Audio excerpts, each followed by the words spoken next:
If you've ever thought, I want to publish my own nonfiction book, and then immediately worried, yeah, but what if it's boring? You're in the right place. Today we're talking about how to create a nonfiction book with real characters, real momentum, and a real chance of selling copies. Not by being gimmicky, but by making the reading experience feel alive from the very first page. And to be clear, we're not saying nonfiction needs to pretend to be a novel. We're saying it needs a pulse. People don't buy books just to collect information. They buy transformation, clarity, and a feeling of, finally, someone gets it. Exactly. So let's start at the beginning, characters in nonfiction. Because people hear that and think, wait, I'm writing business or health or personal finance. What characters? Here's the secret. Nonfiction already has characters. You, your reader, your clients, the people in your case studies, the skeptics, the success stories, even the villain, like confusion, debt, burnout, misinformation. When you give those forces a human shape, your book becomes something people can follow. Let's make it practical. If you're writing a how-to book, you can frame your reader as the main character. They begin with a problem, they hit obstacles, they learn tools, and they reach an outcome. That's a story arc. Not fictional, just structured. And you can add supporting characters to reduce boredom and increase trust. For example, a short story about a client who tried the wrong approach. Or your own moment of failure before you figured it out. Or a mentor who changed your thinking. But there's a line here. People don't want endless memoir-style rambling in a how-to book. They want stories that earn their place. Yes, a good rule, a story should either teach, prove, or motivate. Teach the lesson. Prove the method works. Or motivate the reader to keep going. If it does none of those, cut it. Now let's talk about the first pages, because you mentioned capturing attention fast. That's where most nonfiction falls apart. The book opens with a slow explanation of the topic, a history lesson, and 5 pages of, in this book, we will. And the reader is gone. They might not even reach chapter 1. So what should happen instead? You start with tension. Not drama for drama's sake. Tension that matches your promise. Give me examples. Sure. Let's say the book is about selling on Etsy. You could open with, you don't need more followers. You need a listing that converts. Or if it's about productivity, your to-do list isn't too long. It's just badly designed. You're creating a tiny contradiction that makes the reader think, wait, what? And then they keep reading. Or you can open with a mini-story. 3 paragraphs. A moment. A turning point. Something that shows the cost of the problem and hints that a solution exists. Right. And then you transition quickly into the promise.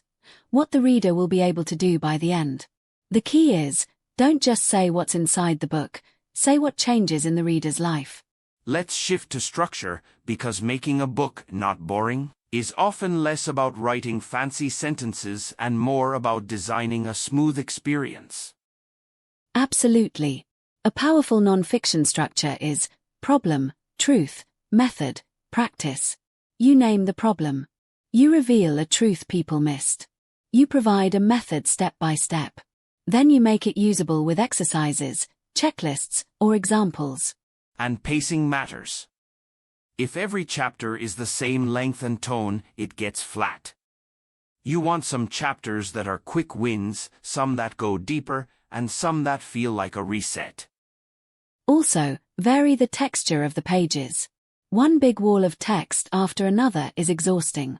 Break it up with short sections, clear headings, bullets when appropriate, and occasional punchy lines that summarize the point. But we have to be careful, not every book needs to look like a slide deck. The goal isn't to oversimplify, it's to help the reader breathe. Exactly. Now, let's talk voice. This is the part where people accidentally become a textbook. They think sounding professional means sounding distant. So what do you do instead? Write like a trusted guide.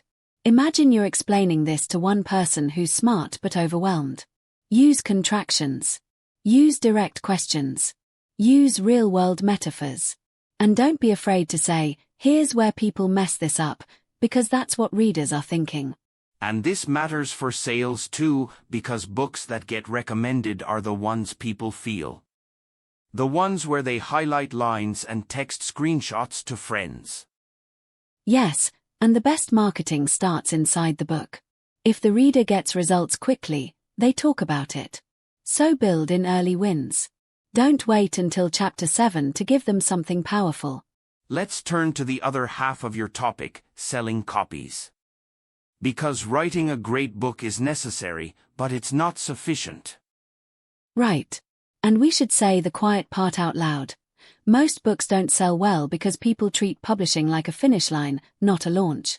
So what does a real launch look like for a nonfiction author who isn't famous? It starts with positioning. Who is this book for, exactly? Not anyone who wants to improve their life. That's too wide. A good test is, can you picture the reader on a specific day, with a specific frustration, searching for a specific solution? So instead of a book about nutrition, it becomes a book for busy parents who want simple meal planning without counting macros. Something like that. Exactly. Then you align everything around that reader. The title, subtitle, cover, description, and first chapter. These aren't decorative. They're sales tools. Let's talk book description. People underestimate this. The description isn't a summary. It's a bridge from curiosity to purchase. A solid description usually does 4 things. It names the problem in the reader's words, it explains why common solutions fail, it introduces your framework, and it lists tangible outcomes. Not vague promises, specific wins. Now reviews. Everyone wants them, no one knows how to get them without feeling awkward. Make it systematic. Build an advance reader list before launch. Offer early copies to people who match your target audience. And inside the book, ask for a review at the moment the reader feels the benefit. Typically near the end of a strong chapter or in the conclusion, after you've delivered real value. Okay, but let's say someone publishes. Where do sales actually come from? 3 main streams for most new authors. 1. Your existing audience, email list, social, community. 2. Search. People looking for the topic on marketplaces and Google. 3. Partnerships, podcasts, newsletters, communities, influencers in your niche. And that third one, partnerships, often beats shouting into the void online. Because borrowing trust is faster than building attention from scratch. Exactly. And here's a helpful mindset. You're not asking for a favor. You're offering a useful resource their audience will appreciate. The pitch works better when it's about the reader, not your book. Let's add something people don't hear enough. Selling copies is easier when the book is designed to be shareable. Yes. That means memorable frameworks with names. A simple model people can repeat. A checklist they can discuss. A before and after transformation they can describe in 1 sentence. Because if someone finishes your book and can't explain it quickly, they can't recommend it easily. Exactly. Now, we also need to address the fear, but I'm not a writer. Truth, you don't need to be a writer. You need to be a clear thinker who respects the reader's time. And you can build clarity through a simple process. Outline first. Start each chapter with a question the reader is already asking. End each chapter with an action step. If you do that, you're already ahead of most nonfiction books. Let's do a quick rapid-fire list. If you want your nonfiction book to be interesting from the front to the back, you need a strong opening that creates tension, a clear promise, short stories with purpose, early wins, varied pacing, and a voice that feels like a human talking to a human. And if you want to sell copies, you need a tight target reader, a title and cover that match that reader's expectations, a description that sells outcomes, a plan for reviews, and a marketing strategy built on audience, search, and partnerships. Last question before we wrap. What's one thing you'd tell the person listening who's stuck, staring at a blank page? Write the chapter like it's an email to one person you genuinely want to help. Stop trying to impress strangers. Start trying to serve one reader. That shift alone makes the book more readable, and ironically, more marketable. And if you're thinking, what if my idea isn't unique? Remember, your advantage is not just the topic. It's your angle, your examples, your framework, your way of explaining. Plenty of people teach the same thing. Very few teach it in a way that feels obvious once you hear it. Your job is to make the reader feel seen, guided, and capable.